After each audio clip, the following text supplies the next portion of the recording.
Hello, I'm Brigantia Blackbird of the Blackbird Grimoire. Welcome to the daily forecast for Sunday, September 15th, 2024. I am joined today by a very curious Herbie who's going after all of the various chords I need in order to make this forecast. So let's see if we can keep him at bay a little bit. But today is the day of the god. It is the sun's day, Suna's day, the 25th of Virgo, the 13th of Vine, the 25th of Bear, and the 16th of Tumandir. Now, the details of our astrology, the sun, of course, remains in Virgo, mutable earth, representing industry. The moon is second quarter Aquarius, fixed air, representing rebellion. Mercury is in Virgo, mutable earth, representing linguistic skill. Venus is in Libra, cardinal air, representing harmony. Mars is in Cancer, cardinal water, which means seeking security. Jupiter is in Gemini, mutable air, representing questing. Saturn is retrograding in Pisces, mutable water, which is to redefine dreams. Uranus is retrograding in Taurus, fixed earth, representing rebellion. Neptune is retrograding in Pisces, mutable water, which is about spiritual awakenings. And Pluto is retrograding in Capricorn, cardinal earth, representing transformations. So a few details on our retrogrades. For Saturn, it's about reclaiming your authority. For Uranus, it's about reconsidering how you rebel. For Neptune, it's about reclaiming your magic. Pluto, reclaim your ability to regenerate. And for Chiron, restore the heroic spirit. Our moon phase is a waxing gibbous, and its keywords are cultivate intentions. Everything you set out to do with the new moon, now it's the time to really pick up the pace and make sure you're doing everything on your end to bring those intentions to actual fruition. We have an Aquarius moon, and the do's for this are socialize, group projects, seek outside wisdom, and the don'ts are getting wrapped up in petty issues, personal concerns, and dealing with those predictable NPCs. Now, on this day of the sun, what I would invite you to contemplate is, have you been making the most of the Virgo season? How are your preparations for late fall and winter proceeding? Have you begun dreaming about plans for next year? Because I know for gardening, there are certain, if you're planting bulbs, now is really the time to be planting those. So you need to have an idea for what you're wanting to accomplish next year in order to get everything in that arena really set up. And then, of course, has your house been, turned out and prepared for the cold? Do you have all of your warm clothes ready? Do you have your blankets ready? Are you essentially making the most of this time? Because we should be in, very strong preparation mode.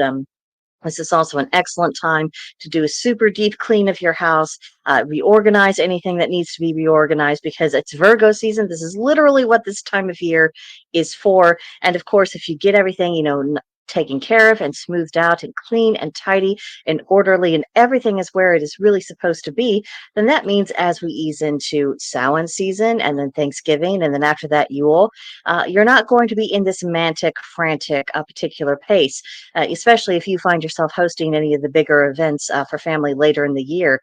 You're not going to be facing last minute panic or saying, well, they know me. They're not going to judge me if this aspect of the house isn't perfect. If you take care of things now, you'll be able to maintain it a bit better. So when the family does come over en masse, you're not playing catch up. You're not having to say, well, surely my family who loves me will not notice things I don't want them to notice, because that doesn't sound like any family I've met. Instead, there won't be anything for them really to nitpick or really get up on. And you can host with confidence and, more importantly, in a relaxed kind of way. It doesn't have to be this stressful thing for you. So, a little bit of elbow grease and hard work now could really pay off for you later in the year. Now, today's tarot card is the Seven of Wands. The number 7 represents illusions and breakthroughs. The suit of Wands represents the emotional masculine, projective energy, the fire element, and drive. And the key words for this particular card are integrity, defending beliefs, and courage and faith through difficulties. This is a very apropos card at the moment. Because we are facing challenges to our personal integrity. Many of us are having to defend our beliefs, perhaps from unexpected quarters, people that we didn't really think we had to defend ourselves from or explain ourselves to. And that can be very stressful for people. And the admonition to have courage and faith throughout our difficulties, that requires knowing whether or not we are on solid ground, particularly with our opinions. And opinions are always very shaky. Sometimes, hopefully, they are based upon the facts. They are reflections of our evaluation of facts. However, opinions are just that. They're opinions. They can be in error. Sometimes we're spot on.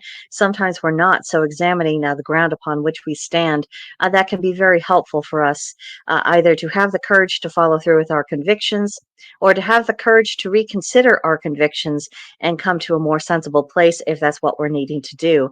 Either way, definitely tap into this energy today to make the most of your circumstances, to do what is appropriate for your circumstances, and to do so without apology, with your head held high, with the confidence that you are doing the proper thing for you. Then today's Celtic Triad reads three things necessary for a contract to be made: mutual agreement, mutual understanding, and mutual consent. And there's a fourth, and that is surety given. So, mutuality is the key to every aspect of contracts and negotiation. It doesn't matter what the nature of the contract is. Without mutuality, it is simply not a contract. It's either fraud, or it is coercion, or there are other factors. In other words, without the mutuality, it doesn't have moral validity, even in it. I mean, the law might back you up, but the law, are we really looking to the law for morals? I mean, please. Another aspect is that both parties need to thoroughly understand what they are doing and ensure the other party does as well.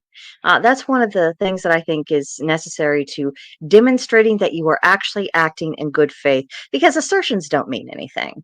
I don't know about you, but people just saying something that doesn't really mean very much, because they could say anything. And if someone is of bad character, is it really going to bother them to try to give a false impression if it involves them achieving their goals? I mean, no, of course not.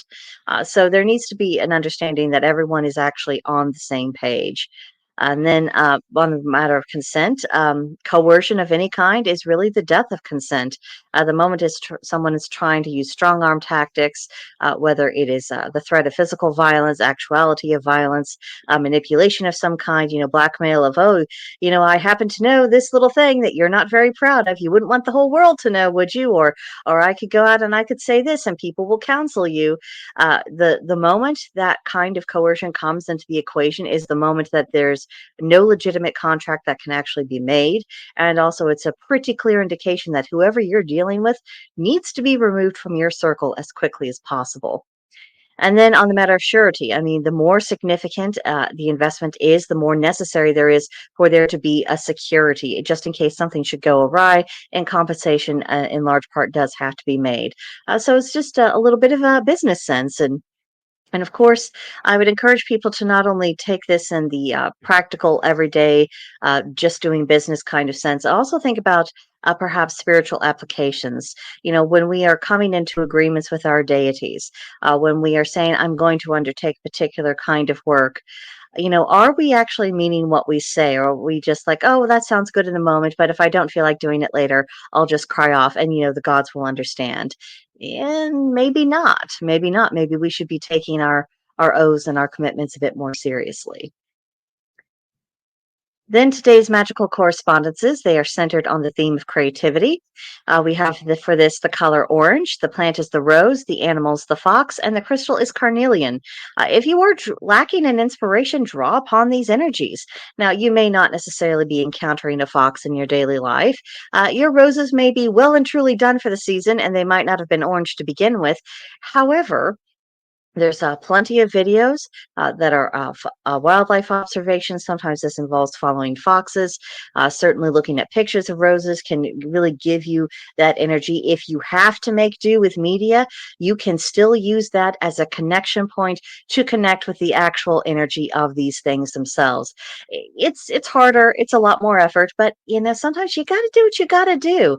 And sometimes by working a little bit harder to get to where you're needing to go, especially if you're really are trying to replenish those wells of inspiration, sometimes that investment actually does pay off, and certainly it demonstrates your sincerity of, okay, I want to do this thing that I'm doing. I'm willing to be inconvenienced. I'm willing to suffer a little bit. I'm willing to do something hard in order to obtain what I actually want. So something to bear in mind right now. Then for today's practice, in many places, September is the time for the grape harvest, and that means wine production, which I do love a glass of wine every now and again in the evening. It's very pleasant. And of course, all of such matters are under the purview of Dionysus. So if you have not investigated this god before, if you've only heard vaguely of his reputation, some of which has been distorted by people outside of the pagan umbrella, this could be an opportunity for you to take a fresh look, particularly talking with people or at least reading their blogs and watching their videos who have actually worked with this deity and trying to come to a more accurate understanding or at least a better impression. So that's one thing you might do.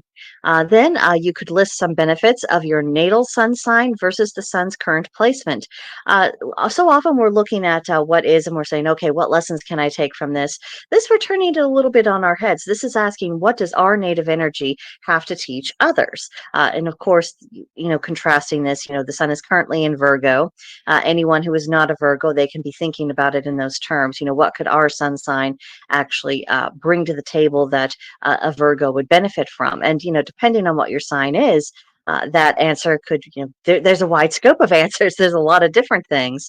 And of course, if you are a Virgo yourself, you might take a little bit of a look at your sinus and think about, where are you most likely to experience imbalance, or you find yourself misunderstanding others, or anything else, something to where, your natural mode of being isn't quite what's needed in the moment. What lessons can you take from other zodiac signs as far as the function of the sun goes? Then today we're looking at the root chakra, and the question for that is what steadies you? The Hermetic principle is mentalism, and I would encourage you to examine the current atmosphere of your thoughts. Thought is the beginning of deed. And of course, anything that you are pushing energy towards, that is going to be more likely what you attract to you. It's going to be more likely what you create. It's going to be more likely something that you are actually participating and bringing about. So it's not a small thing. And lately, I've been making a real pain in the ass of myself to various pagans and witches who are perhaps very doom and gloom, or everything is bad, or it's this, that, and the other. And I'll say, why are you giving energy to that which you hate? Why are you giving energy to what you don't want? Why are you focused on the thing that you disapprove of? Why are you not advocating for what you actually want to bring about? And the principle of mentalism plays right into that, because if you are focusing all of your thought, that'll affect your speech. That will absolutely shape what the actions you actually take, and that puts you in particular camps, the camps of people who are bringing about things either that you want or that you don't want. Even if it's something you're trying to avoid, the universe doesn't really understand that. All the universe is going to understand at this ambient level is that you're focused on this one intention. It's not taking into account that you don't want it. It's all it's feeling is the weight of your focus upon that thing. So it will take some self-discipline for a lot of people, because some people can get very fixated on things. A nicer word for fixated is really focused. If you are in that position, try to shift a little bit, worry a little bit less about what the people opposed to you might do, and start thinking about what you are going to do, what you want to help bring about. Even if it's not something you can do on your own, think about the kind of energies you want to team up with and really focus your energies there. It will lead to a better outcome.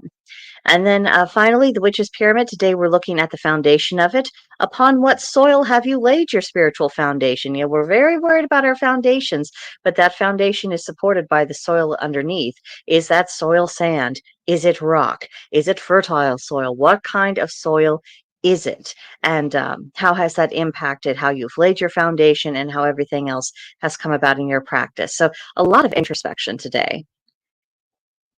And then for today's journal prompt, if you were to create a charm to safeguard the entry to your home, what ingredients would you use? And honestly, you could expand upon why you would choose those particular ingredients over others, because we have a lot of different options for this choice. That's the beautiful thing about nature. It provides us so many correspondences that can be used for a lot of different purposes. And there's usually always something around that will be suitable for what it is we're wanting to achieve.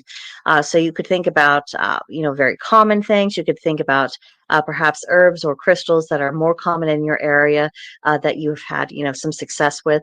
And the reason why I'm encouraging people to think like this is not only to, have a little self-confidence in your knowledge and your own capabilities, but also, suppose someone were to ask for your advice. Maybe you met up with another pagan or another witch that was in your area, and they were also wanting to create some charms to, protect the house. What would you tell them? What would you say? Look, it's not very glamorous, but there's this rock and it's around everywhere. You could literally find it on the side of the road. And I have found it really, really helpful for, X, Y, or Z purpose. Putting yourself in that position to where you can be of benefit to others if the occasion should arise. I think that's all part of the journey of taking that next step from being someone who has gathered information and tried to apply it, as to someone who is making sure that information actually gets passed along to others. And it's the passing along of information that actually ensures our survival. So that is what I have for you today, my dears. Have an absolutely magical day. You can follow the Blackbird Grimoire on both YouTube and Rumble. And if you would care to, you are very welcome to join the Oak and Elder Witchery on Gilded. There's a link in the description box. And, we would be very glad of your company. But that will do it for now. And I will see you guys in the next one. Bye for now.